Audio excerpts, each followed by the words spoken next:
ഇടുക്കി ചിന്നക്കനാലിൽ കാട്ടാനാക്രമണത്തിൽ തോട്ടം തൊഴിലാളി മരിച്ചത് പന്നിയാർ എസ്റ്റേറ്റ് സ്വദേശി പരിമളമാണ്. നെടുങ്കണ്ടം എഴുകുംവയൽ കുട്ടൻവാലിൽ ഇറങ്ങിയത് പൂച്ചപ്പുലിയാണെന്ന് വനം വകുപ്പ് സ്ഥിരീകരിച്ചു.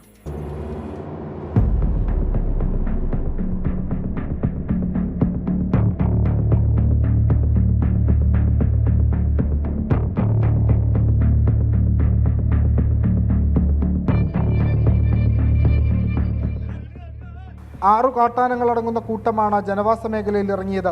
തേയിലത്തോട്ടത്തിൽ ജോലിക്ക് പോകുന്നതിനിടെയായിരുന്നു പരിമളത്തിന് നേരെയുള്ള ആക്രമണം. ഗുരുതരമായി പരിക്കേറ്റ പരിമളത്തെ ആശുപത്രിയിൽ എത്തിച്ചെങ്കിലും ജീവൻ രക്ഷിക്കാനായില്ല. അവർ തേയിലത്തോട്ടത്തിൽ തൊഴിലാളികളാണ്.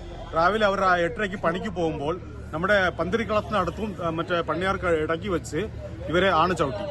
സ്ത്രീ തൊഴിലാളിയാ. അപ്പൊ ഒരാൾ ചവിട്ടി, ബാക്കിയുള്ളവരൊക്കെ ഓടി രക്ഷപ്പെട്ടു. ഇല്ലെങ്കിൽ ഇവരൊക്കെ അവിടെ നിന്ന് ഭയങ്കരമായിട്ട് കൂവിയൊക്കെ പിന്നെ ആണ് വിട്ടത് ഇവരെ. എസ്റ്റേറ്റിൽ നിലയുറപ്പിച്ച കാട്ടാനക്കൂട്ടം ഏറെ നേരം കഴിഞ്ഞാണ് കാട് കയറിയത്. പോസ്റ്റ്മോർട്ടത്തിന് ശേഷം പരിമളത്തിന്റെ മൃതദേഹം ബന്ധുക്കൾക്ക് വിട്ടു നൽകും.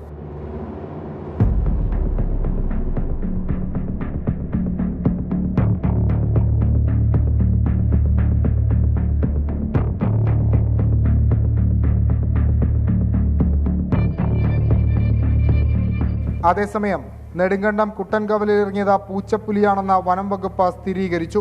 ഇവ മരത്തിന് മുകളിലിരിക്കുന്ന ദൃശ്യങ്ങളാണ് പ്രചരിച്ചത്. ആശങ്കപ്പെടേണ്ട സാഹചര്യമില്ലെന്നും വനംവകുപ്പ് അറിയിച്ചു. 24 ഇടുക്കി.